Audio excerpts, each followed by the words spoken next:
اللہ ثم استقاموا تتنزل علیہم الملائکۃ الا تخافوا ولا تحزنوا وابشروا بالجنۃ التی کنتم توعدون صدق اللہ العظیم وصدق رسولہ النبی الکریم الامین ان اللہ وملائکتہ یصلون علی النبی یا ایھا الذین آمنوا صلوا علیہ وسلموا تسلیما۔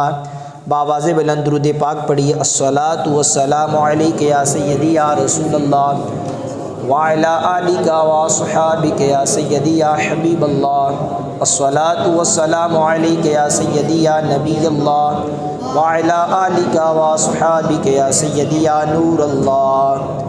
اللہ تبارک و تعالی جل جلالہ وعم نوالہ وعظم شانہ واتم برہانہ وجل ذکرہ وعز اسمہ کی حمد و ثنا اور حضور سرور کائنات مفخر موجودات زینت بزم کائنات دستگیر جہاں غم گسار زماں سید سرورہ حامی بے کسا قائد المرسلین خاتم النبیین احمد مجتبیٰ جناب محمد مصطفیٰ صلی اللہ تعالی علیہ وآلہ وسلم کے دربار گوہر میں ہدیہ درود و سلام عرض کر لینے کے بعد خالق کائنات جل وعلا کے فضل اور توفیق سے آج جمعۃ المبارک کے بابرکت دن میں رب کائنات نے ہمیں مسجد میں حاضری دینے کی توفیق عطا فرمائی ہے، اور بالخصوص ماہ شعبان المعظم کے اس مبارک مہینے میں اللہ نے ہمیں مسجد میں حاضر ہونے کی توفیق عطا فرمائی۔ یہ مبارک مہینہ ہمارے آقا کریم علیہ الصلاۃ والسلام کا مہینہ ہے، اور اسی مبارک مہینے کی 2 تاریخ کو سراج الامہ امام الائمہ حضرت امام اعظم ابو حنیفہ رحمۃ اللہ تعالی علیہ کا وصال ظاہری ہوا۔ تو اسی مناسبت سے ہماری آج کی گفتگو کا موضوع ہوگا امام اعظم ابو حنیفہ رحمۃ اللہ تعالی علیہ کی سیرت مبارکہ۔ اللہ رب العزت ہمیں حق بیان کرنے، حق سننے، حق سمجھنے کی توفیق عطا فرمائے۔ سید عالم نور مجسم شفیع معظم علیہ الصلاۃ والسلام کی ذات گرامی پر درود و سلام پڑھنے کے بے شمار فضائل و برکات علماء نے، محدثین نے کتب احادیث میں ذکر فرمائے ہیں۔ چنانچہ ایک حدیث مبارکہ جو کہ شعب الایمان میں ذکر کی گئی ہے، میرے آقا کریم علیہ الصلاۃ والسلام نے ارشاد فرمایا، شب جمعہ اور روز جمعہ یعنی جمعرات کے دن سورج ڈوبنے کے وقت سے لے کر جمعے کے سورج ڈوبنے کے وقت تک مجھ پر درود پاک کی کثرت کیا کرو، جو ایسا کرے گا قیامت میں میں اس کی گواہی دوں گا اور شفاعت بھی کروں گا۔ سبحان اللہ۔ ابھی جمعرات کا سورج غروب ہو چکا ہے، اور ان قریب جمعے کا سورج بھی غروب ہو جائے گا۔ تو اس وقت کے بارے میں ہمارے آقا کریم علیہ الصلاۃ والسلام نے فرمایا ہے کہ اس وقت میں مجھ پر کثرت سے درود و سلام پڑھا کرو، ایسا کرو گے تو قیامت والے دن میں نبی تمہاری شفاعت بھی کروں گا اور تمہاری گواہی بھی دوں گا۔ اعلیٰ حضرت فاضل بریلوی رحمۃ اللہ تعالی علیہ نے بڑے خوبصورت انداز میں عرض کیا، تمنا ہے فرمائیے روز محشر، یہ تیری رہائی کی چٹھی ملی ہے، شفاعت کرے حشر میں جو رضا کی، سوا تیرے کس کو یہ قدرت ملی ہے۔ اللہ رب العزت ہمیں کثرت سے درود و سلام پڑھتے رہنے کی توفیق عطا فرمائے۔ حصول برکت کے لیے چند مرتبہ درود و سلام پڑھ لیجئے۔ الصلاۃ والسلام علیک یا سیدی یا رسول اللہ وعلی آلک واصحابک یا حبیب اللہ۔ الصلاۃ والسلام علیک یا سیدی یا نبی اللہ وعلی آلک واصحابک یا سیدی یا نور اللہ۔ امام اعظم ابو حنیفہ رحمۃ اللہ تعالی علیہ کی سیرت مبارکہ کے حوالے سے تھوڑی سی گفتگو کرنے کی سعادت حاصل کروں گا۔ امام اعظم ابو حنیفہ رحمۃ اللہ تعالی علیہ کروڑوں حنفیوں کے امام ہیں۔ آپ نے اپنی زندگی مبارکہ میں 55 حج کیے ہیں، اور جب آپ نے آخری حج کی سعادت حاصل کی تو آپ کی خواہش پر خدام کعبہ نے کعبے کا دروازہ آپ کے لیے کھول دیا۔ آپ رحمۃ اللہ تعالی علیہ کعبے کے اندر داخل ہوئے بڑی عاجزی کے ساتھ، اور 2 ستونوں کے درمیان 2 رکعت میں مکمل قرآن پاک کی تلاوت فرمائی۔ سبحان اللہ۔ اور پھر نماز اور تلاوت سے فارغ ہونے کے بعد آپ رحمۃ اللہ تعالی علیہ دیر تک رو رو کر اللہ کی بارگاہ میں دعائیں کرتے رہے۔ ابھی آپ دعا کرنے میں مصروف ہی تھے کہ کعبے کے ایک کونے سے آواز آئی، تم نے اچھی طرح ہماری معرفت یعنی پہچان حاصل کر لی اور خلوص کے ساتھ ہماری عبادت کی ہے، ہم نے تمہیں بخش دیا۔ اور فرمایا قیامت تک جو تمہارے مذہب پر ہوگا یعنی تمہاری تقلید کرے گا، تمہاری پیروی کرے گا، ہم نے اسے بھی بخش دیا۔ یہ امام اعظم ابو حنیفہ رحمۃ اللہ تعالی علیہ کے مقلدین کے لیے خوشخبری ہے کہ اللہ رب العزت کی طرف سے یہ صدا آئی کہ اے ابو حنیفہ، تم نے ہمیں راضی کر لیا، خلوص کے ساتھ ہماری عبادت کی ہے، ہم تم سے راضی ہیں اور تمہیں بخش دیا، اور قیامت تک جو تمہاری تقلید کرے گا ہم نے اسے بھی بخش دیا۔ اللہ اکبر، قربان جائیے، الحمدللہ ہمارے بھی ہاتھوں میں دامن امام اعظم ابو حنیفہ رحمۃ اللہ تعالی علیہ ہے۔ انشاءاللہ الکریم اس دامن کرم کے صدقے قبر و حشر میں قیامت کے دن پل صراط پر ضرور کرم ہوگا، اور اللہ پاک نے چاہا تو مصطفیٰ کریم علیہ الصلاۃ والسلام کی شفاعت سے امام اعظم کے پیچھے پیچھے ہم بھی جنت میں داخل ہو جائیں گے۔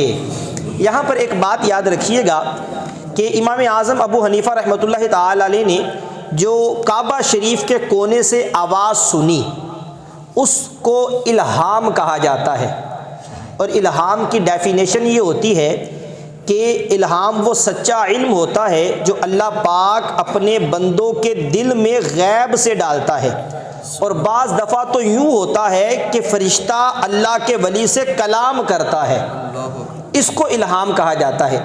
اور اس کا ثبوت قرآن مجید فرقان حمید سے ملتا ہے، پارہ نمبر 26 سورہ حامیم سجدہ کی آیت نمبر 30 جو میں نے ابتدا میں بھی تلاوت کی، ان الذین قالوا ربنا اللہ ثم استقاموا تتنزل علیہم الملائکۃ الا تخافوا ولا تحزنوا وابشروا بالجنۃ التی کنتم توعدون۔ ترجمہ کنز العرفان، بے شک جنہوں نے کہا ہمارا رب اللہ ہے پھر اس پر ثابت قدم رہے، ان پر فرشتے اترتے ہیں اور کہتے ہیں کہ تم نہ ڈرو اور نہ غم کرو، اور اس جنت پر خوش ہو جاؤ جس کا تم سے وعدہ کیا جاتا ہے۔ اس آیت کریمہ میں اس بات کو بیان کیا گیا، اور اس آیت کریمہ سے یہ معلوم ہوا کہ نیک مسلمان جو ایمان لائے اس پر استقامت اختیار کرے اور اس کے تقاضوں کو پورا کرے، ان پر فرشتے نازل ہوتے ہیں، انہیں خوشخبریاں سناتے ہیں۔ علماء کرام رحمہم اللہ نے اسی آیت مبارکہ سے اولیاء کرام رحمہم اللہ کے لیے الہام کو ثابت کیا کہ ان کے دل میں وہ سچی بات ڈال دی جاتی ہے، غیب سے آواز سنائی دی جاتی ہے، اس کو الہام کہا جاتا ہے۔ اور یہاں یہ بھی فرق واضح یاد رہے کہ الہام اور وحی میں فرق ہوتا ہے، اور یہ کئی طرح سے اس میں فرق بیان کیا جاتا ہے، جیسے کہ وحی جو انبیاء کرام علیہم الصلوۃ والسلام پر آتی ہے، اور الہام وہ ہوتا ہے جو اولیاء کرام رحمہم اللہ پر کیا جاتا ہے۔ ان دونوں میں کئی اعتبارات سے فرق ہے۔ نمبر 1، وحی میں شرعی احکام بیان ہوتے ہیں، جبکہ الہام جو اولیاء کو ہوتا ہے ان میں شرعی احکام نہیں ہوتے، صرف خوشخبریاں ہوتی ہیں، یا پھر انہیں کوئی غیب کی بات بتائی جاتی ہے، یا بعض دفعہ اولیاء کرام کو کوئی قرآنی آیت یا حدیث مبارکہ سمجھنے میں دشواری محسوس ہو رہی ہوتی ہے، تو غیب سے ان پر الہام کیا جاتا ہے جس کے ذریعے قرآن کی اس آیت اور اس حدیث کو وہ سمجھ لیتے ہیں۔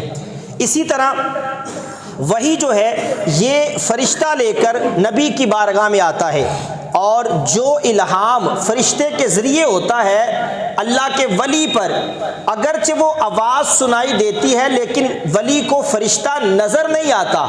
نبی کے لیے ضروری ہے کہ وحی ہوگی، فرشتہ بھی آئے گا، فرشتہ نظر بھی آئے گا، لیکن فرق کیا ہے الہام اور وحی میں کہ الہام جب کسی اللہ کے ولی پر ہوتا ہے وہ فرشتے کی صورت میں اگر ہو تو فرشتہ کلام تو کرتا ہے لیکن فرشتہ اس ولی کو نظر نہیں آتا۔ اسی طرح یہاں پر یہ بھی فرق ہے کہ وحی یہ شرعاً دلیل ہوتی ہے کہ یہ اللہ کی طرف سے دلیل ہے، اور جبکہ الہام وہ دلیل نہیں ہوتا۔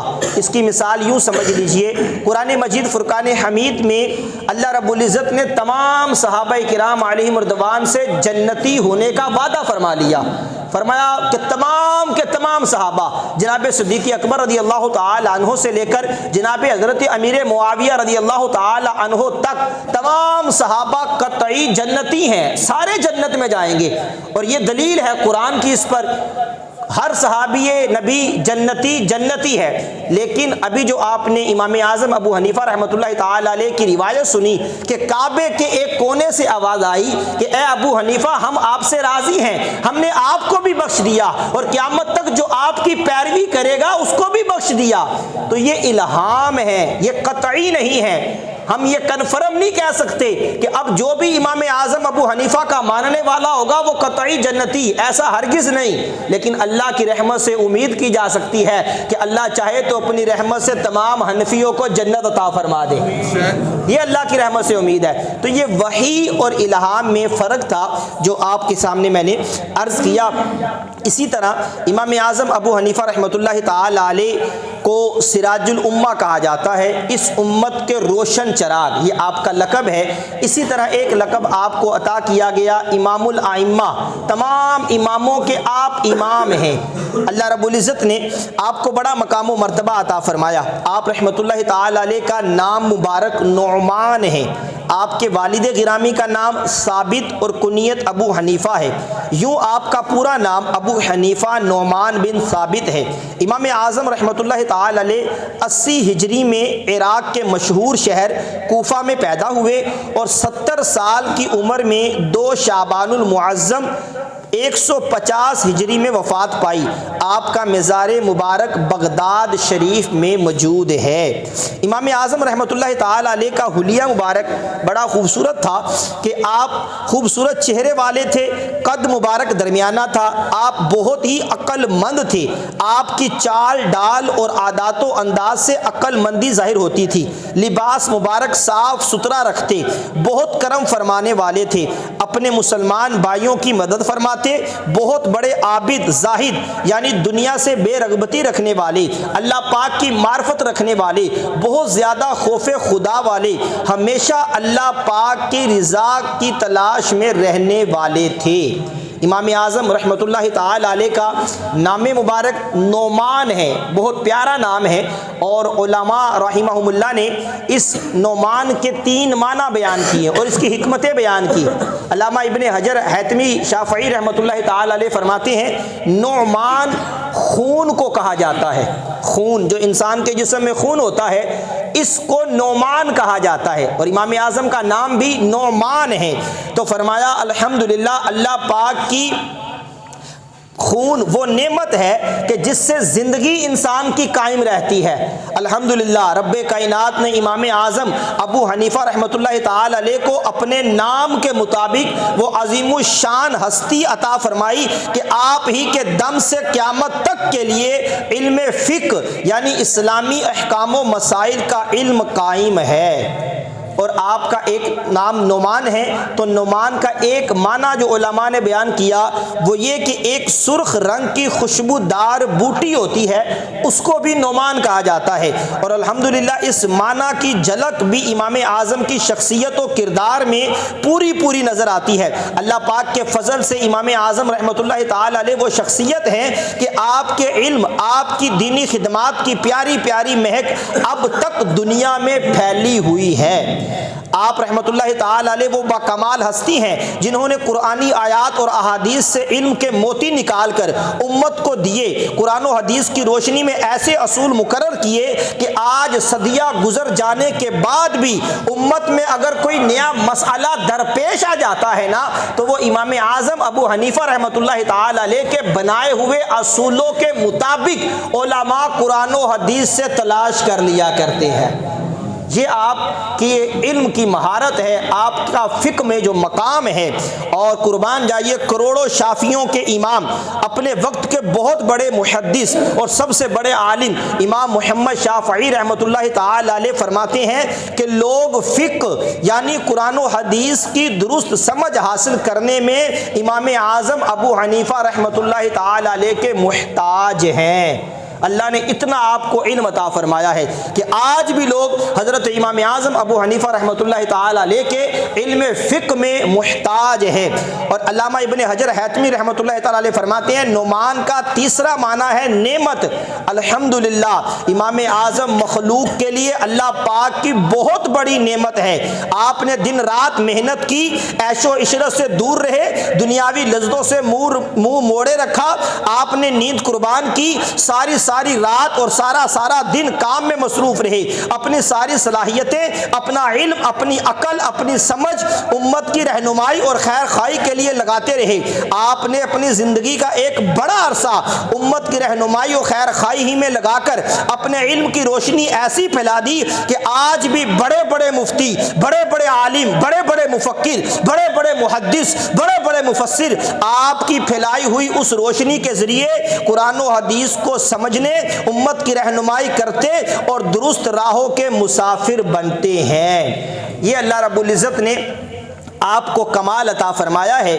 اور پھر آپ کی ایک خصوصیت یہ بھی ہے کہ آپ تابعی ہیں، اور تابعی کسے کہا جاتا ہے؟ جس نے صحابہ کرام علیہم رضوان میں سے کسی صحابی کی زیارت کی ہو، صحابی کی صحبت میں رہا ہو، ایمان کی حالت میں اور ایمان کی حالت سے دنیا سے گیا ہو، تو امام اعظم ابو حنیفہ رحمۃ اللہ تعالی علیہ یہ وہ شخصیت ہیں کہ جنہوں نے فقط کسی ایک صحابی نہیں، دو نہیں، تین نہیں، بلکہ 4 صحابہ کرام کی بارگاہ میں حاضر ہو کر ان کی زیارت بھی کی، ان سے صحبت بھی حاصل کی اور ان سے احادیث بھی روایت کی۔ وہ 4 صحابہ کرام علیہم رضوان کون ہیں؟ حضرت انس بن مالک رضی اللہ تعالی عنہ، حضرت عبداللہ بن زبیدی رضی اللہ تعالی عنہ، حضرت جابر بن عبداللہ رضی اللہ تعالی عنہ، حضرت ماکر بن یسار رضی اللہ تعالی عنہ۔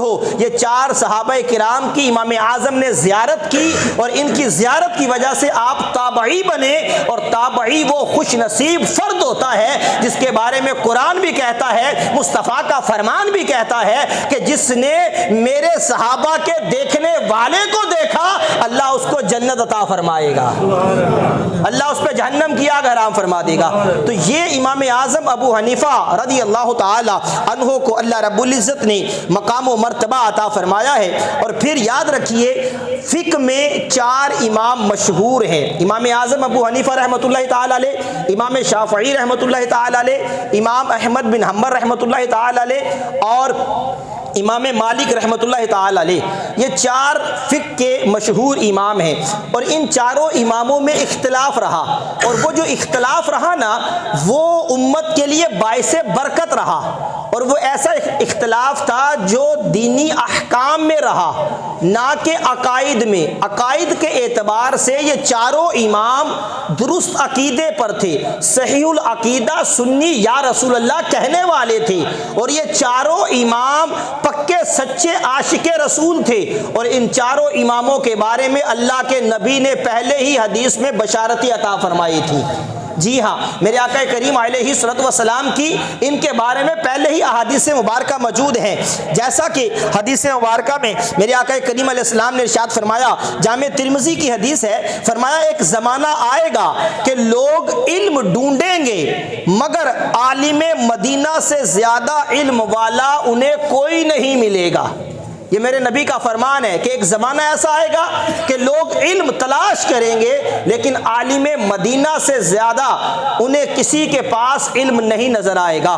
وہ عالم مدینہ کون تھے؟ وہ عالم مدینہ امام مالک رحمۃ اللہ تعالی علیہ تھے کہ جنہوں نے مدینے کی مبارک سرزمین پر گنبد خضرا کے سائے میں بیٹھ کر 40 سال حدیث مصطفیٰ پڑھائی، اور اس انداز سے پڑھائی کہ آپ نے کبھی بھی حدیث کی کتاب کا ورق الٹنے کی آواز بھی پیدا نہیں ہونے دی، کہیں مصطفیٰ کے آرام میں خلل نہ آئے۔ یہ وہی عالم مدینہ ہے جن کے بارے میں میرے آقا نے خوشخبری دی تھی کہ لوگ علم کو تلاش کریں گے لیکن عالم مدینہ سے زیادہ لوگوں کو کہیں علم نہیں ملے گا۔ کہ جب مدینے کی گلیوں سے امام مالک گزرتے ہیں تو گلی کے درمیان سے نہیں گزرتے، دیواروں کے ساتھ مس ہو کر گزرتے ہیں۔ لوگوں نے ریزن پوچھا کہ حضرت وجہ کیا ہے، آپ درمیان سے کیوں نہیں چلتے، دیواروں کے ساتھ لگ کے چلتے ہیں؟ تو آپ فرماتے ہیں وجہ یہ ہے کہ مجھے معلوم ہے ان گلیوں میں مدینے والے مصطفیٰ گزرے ہیں، ان گلیوں میں میرے آقا کے مبارک قدم لگے ہیں۔ میں یہ پسند نہیں کرتا کہ جس زمین پر مصطفیٰ کے قدم لگے ہو وہاں امام مالک گناہ گار کے بھی قدم لگ جائیں، میں اس بات کو پسند نہیں کرتا، اس لیے میں کناروں سے ہو کر چلتا ہوں۔ یہ عالم مدینہ ہے جن کے بارے میں میرے آقا کریم علیہ الصلوۃ والسلام نے پہلے ہی حدیث مبارکہ میں بشارت دی تھی۔ اسی طرح ایک اور حدیث مبارکہ میں میرے آقا نے فرمایا کہ قریش کا ایک عالم زمین کو علم دین سے بھر دے گا، قریش کا ایک عالم زمین کو علم دین سے بھر دے گا۔ اس حدیث مبارکہ میں عالم قریش سے مراد امام شافعی رحمۃ اللہ تعالی علیہ ہے کہ جنہوں نے زمین کو علم دین سے بھر دیا۔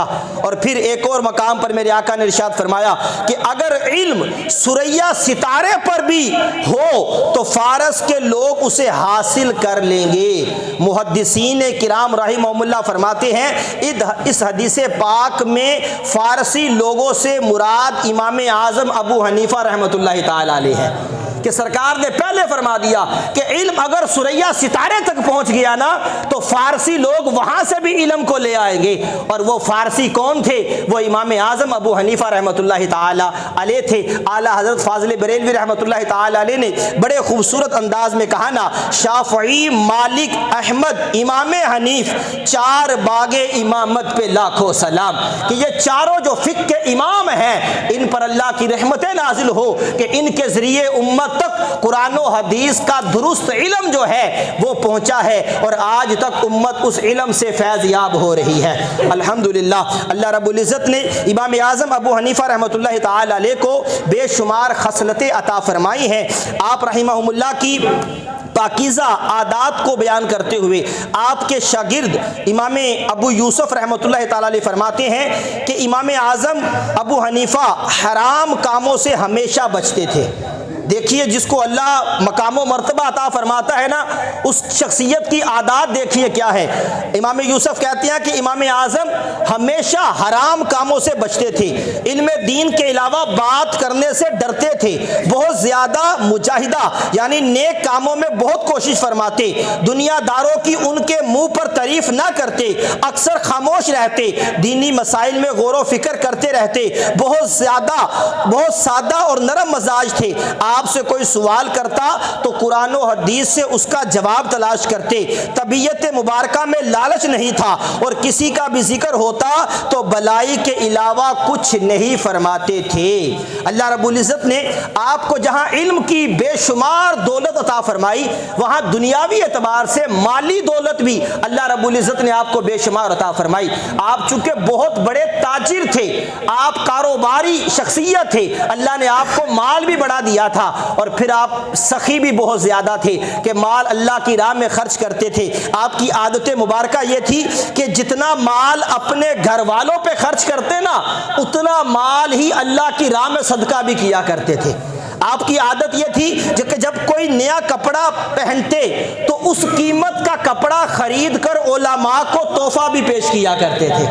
یہ آپ کی عادت تھی، علماء کی خدمت کرتے کہ جس قیمت کا کپڑا اپنے لیے خریدا اسی قیمت کا کپڑا خرید کر علماء کو تحفہ پیش کر دیا کرتے تھے۔